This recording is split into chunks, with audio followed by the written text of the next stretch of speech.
This moment of truth is about discernment.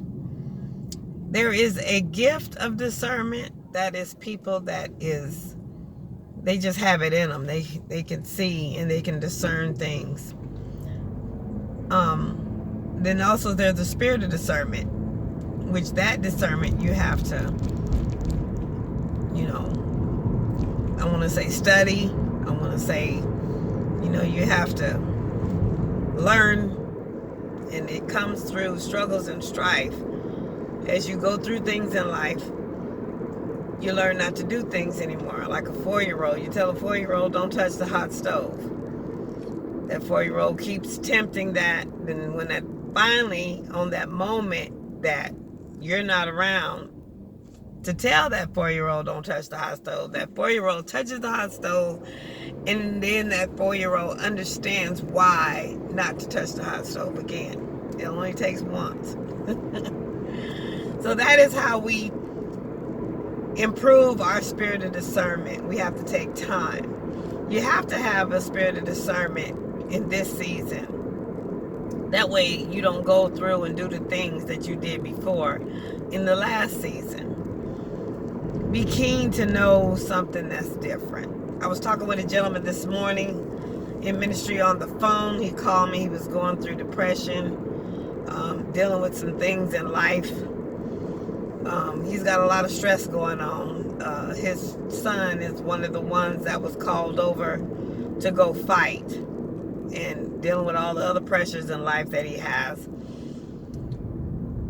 He discerned that life was trying to take him back down a downward spiral, and he would find himself wallowing in cocaine addiction again.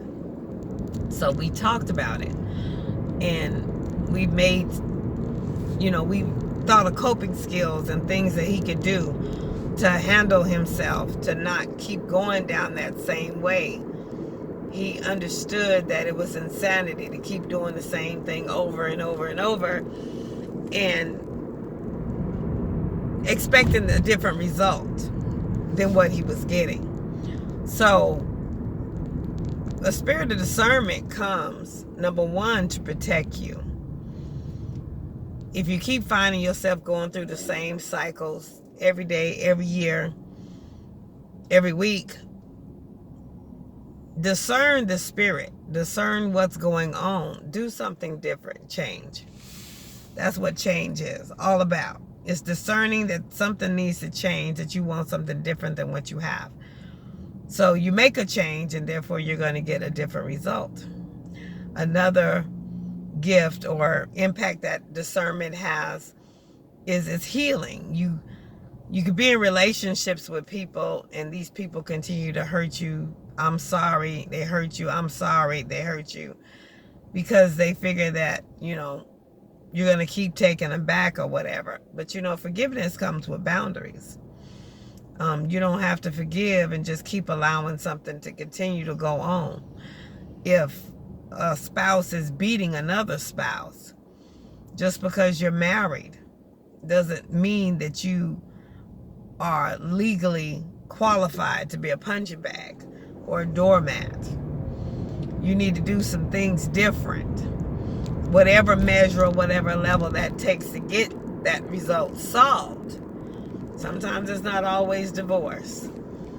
But you never put yourself in a position to where your life could be at stake and end. God never called us to do that. He also said don't be unequally yoked. That's not just for marriage. That's in business and everything else. If you're unequally yoked with somebody who don't have the same beliefs and serve the same God that you do, then you asking for trouble.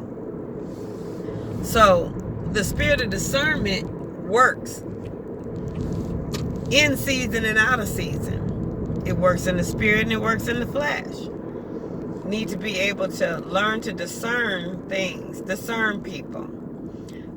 In the spirit, Jesus went and did things for a lot of people. He fed people, he healed people, he clothed people. He did all kind of things, but he didn't hang out with everybody. He didn't stay around everybody because he understood. I think it's in the book of John. He understood that why those people were hanging around him. He understood that with his gift of discernment, he knew their heart. He knew that they were just there for what he could do for them or what he could get for them. They weren't there to receive him and what he had to teach and what he believed. They just wanted a quick fix, a handout.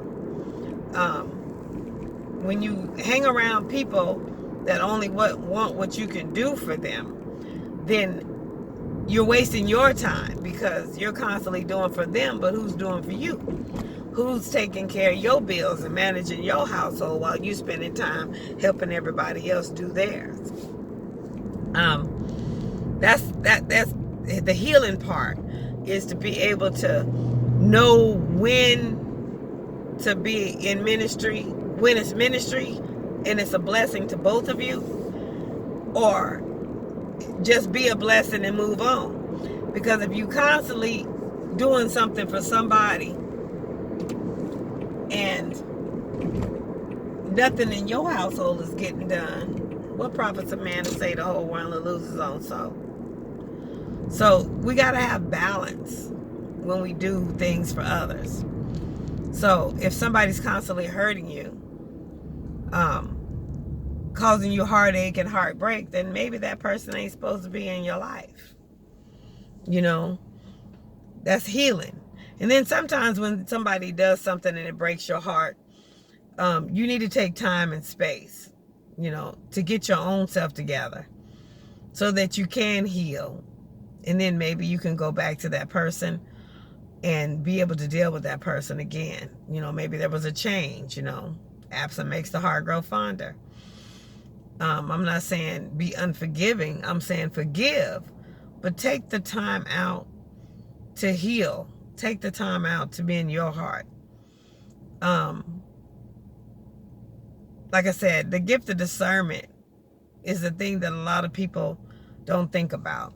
I mean, it gives us freedom too, because, you know, when you, like born again Christians, we so gung-ho, we want to tell everybody about Jesus, but you can't just run up on everybody and tell everybody about Jesus, because you're going to run up on the one that's going to tell you about yourself or what they think.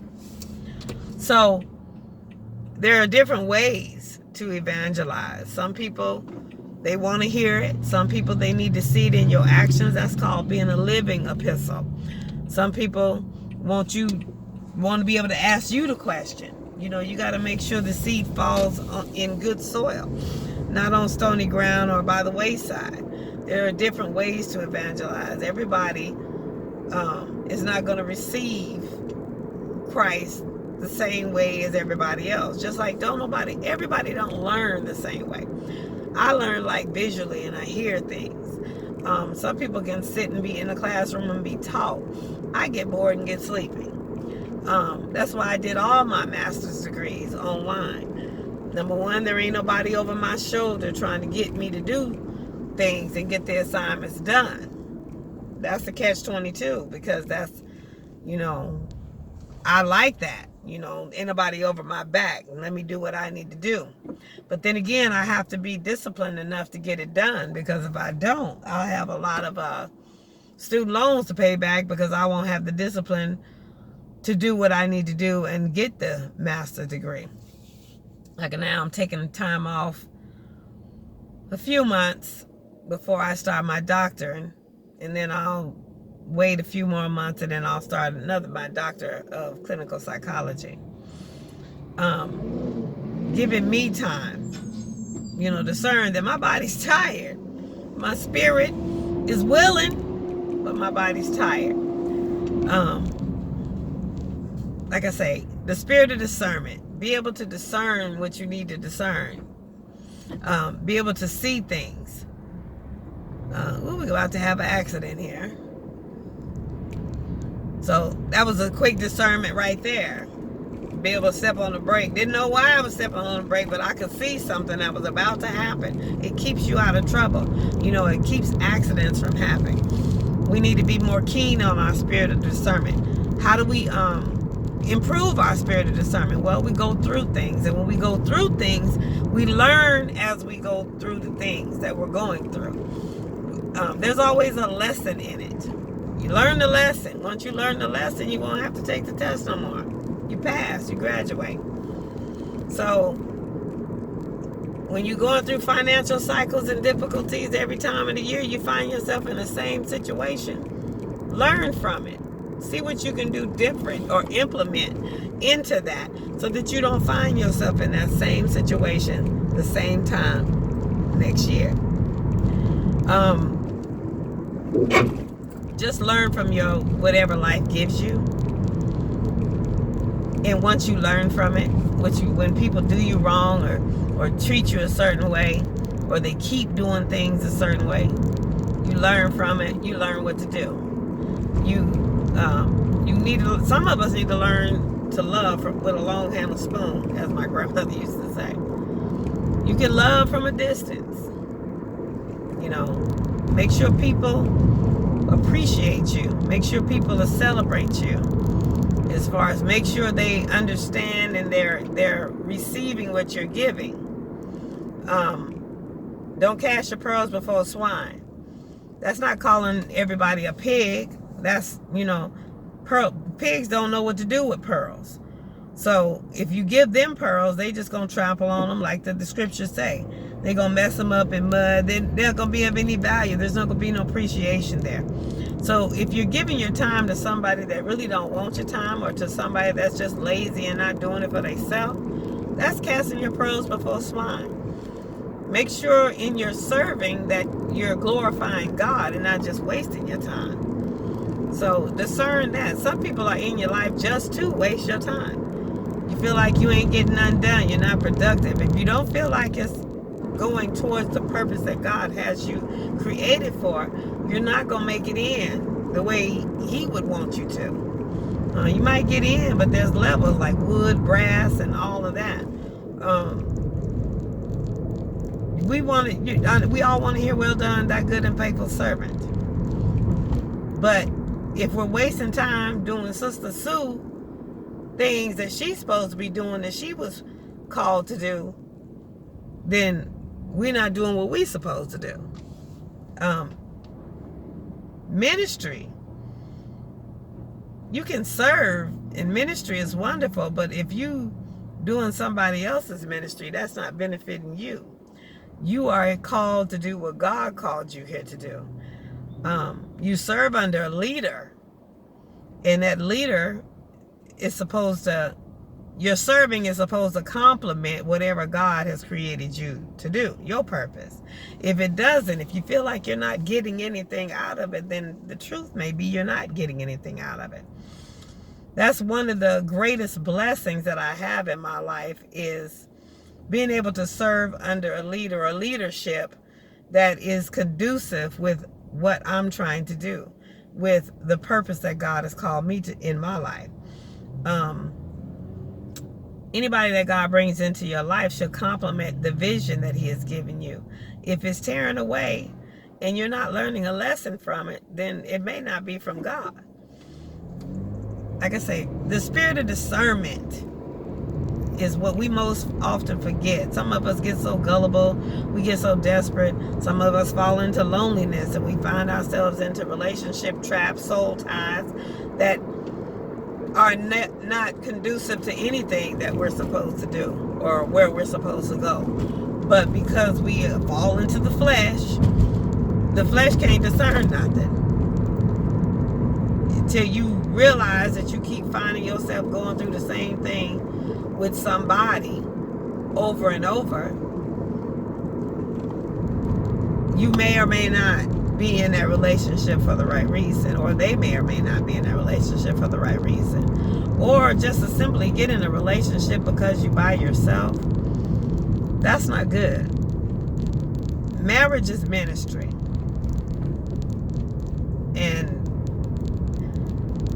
that's why a lot of people aren't married that understand that marriage is ministry. That's to be able to push somebody to their purpose, to help them get to where they're supposed to be in God, to fulfill their purpose. It's not like Delilah to tear you down or whatever. If you can't minister to somebody and help them get to where they need to be in God, then you need to leave people alone, because you're going to be held accountable for that. Back to what I was saying, I do take them time off from my school or whatever. I know that I'm tired, and I can't just keep going, one master degree after another. It's not so much an addiction. It's each master degree leads to the purpose, the fulfillment of what God has called me to do. So I was just trying to knock them out. But I do know I have to take time for myself. Like I said, be able to discern the people that's around you. Be able to discern the environment that you have, that you're in, that's surrounding. Make sure it's conducive to what or where you're trying to go. The people that's hanging around you got to elevate you or edify you where you're trying to go. If they're not doing that, then maybe they're hindering you. Maybe it's a hindrance. I'm in a place where I love where I am. I'm in a beautiful home. I'd rather stay there more than anything else. But I'm around a few good people that are teaching me the things that I need to do. I mean, they're depositing into me the things that God would have me to know. Like my apostles say, golden connections. I have a lot of golden connections that's around me.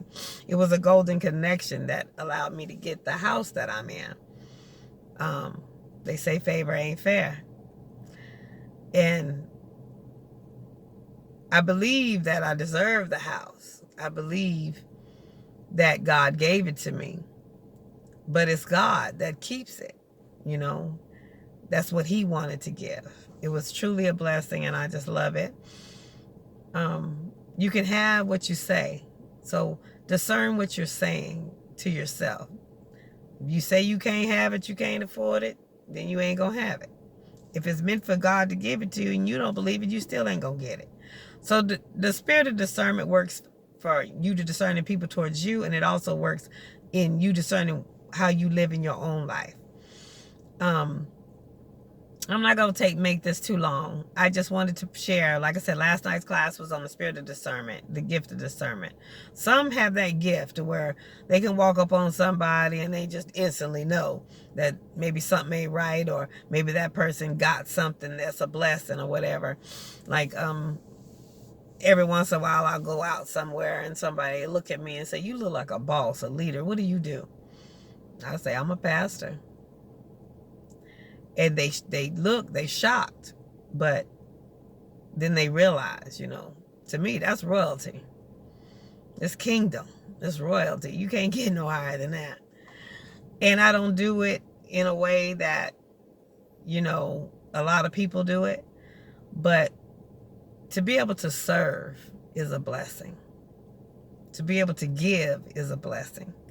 That's what I look at it. I love to give.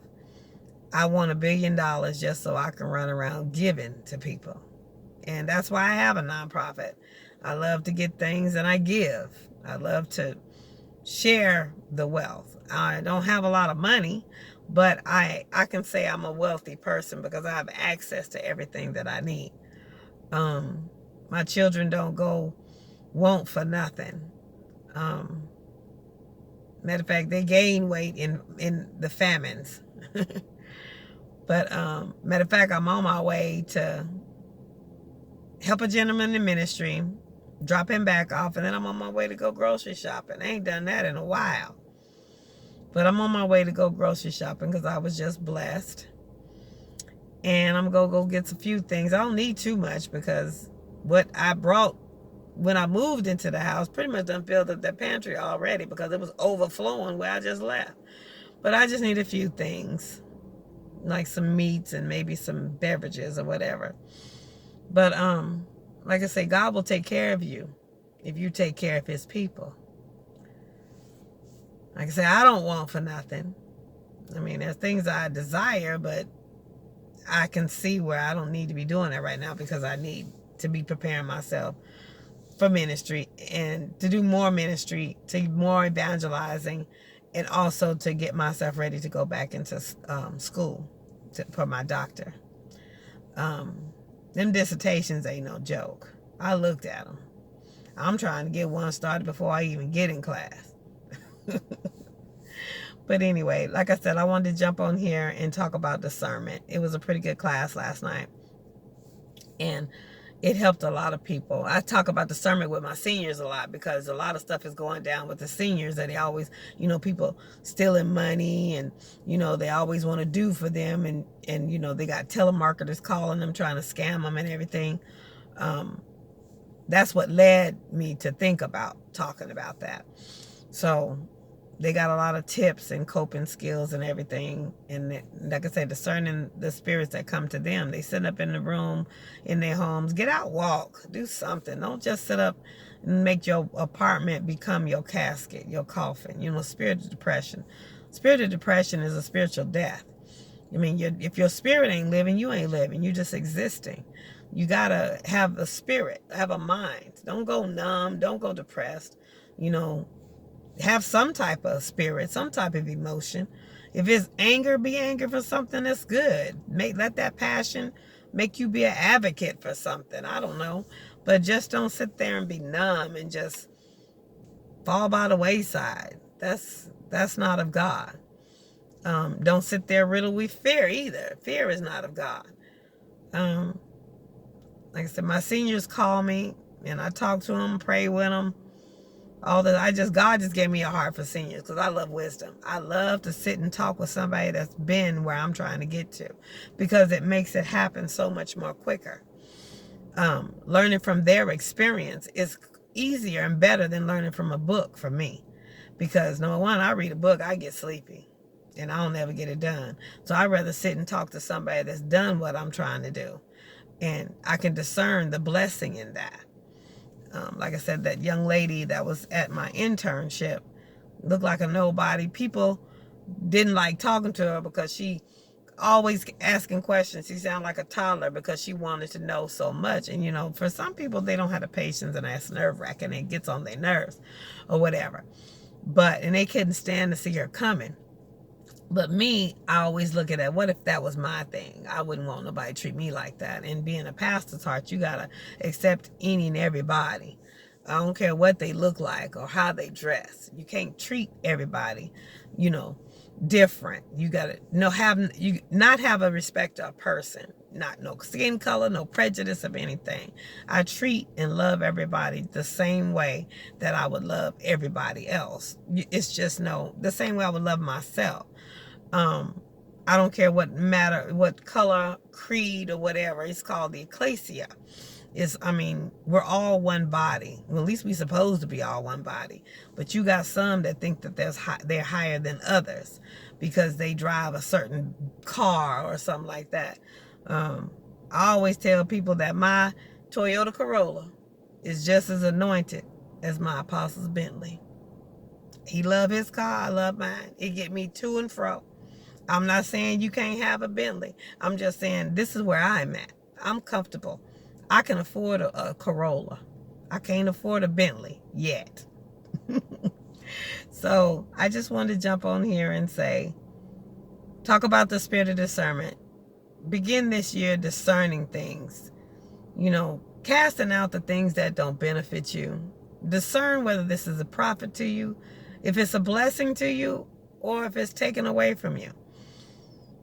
People think that they cast out things before, the year get in, but if you really, really doing it, you still casting out the rest of January, because you find other things that need to be cast out. Things that need to be, relationships that need to be removed, habits that need to be taken care of. 2020 vision. Make sure a majority of that vision has something to do with you, in taking care of you. That's why I began. I love January 1 because everything is closed, and that's like almost a day off for a pastor. Because I can't go nowhere and do that. Most everything is closed. I still talk on the phone and everything, but I spend January 1 with the Lord. I consecrate. I don't turn my phone off or nothing, but it seemed like he know, and it don't ring, and I just spend time in my house with him, and it's truly a blessing.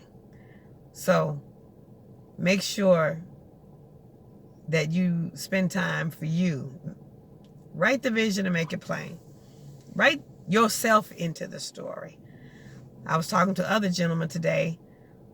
He's giving out of his cup, but he's not allowing anybody to put anything in his cup. And he's starting to get real down and depressed, burn out. So I said, you can only give out of your cup if something's in it. But God has the cup overflow, which means we're not supposed to give out of our cup. What he puts in our cup is for us. But what overflows into the saucer, that's for everybody else. So I'm going to go in here and do what I need to do so I can go shopping. And I want y'all to have a blessed day. Take care.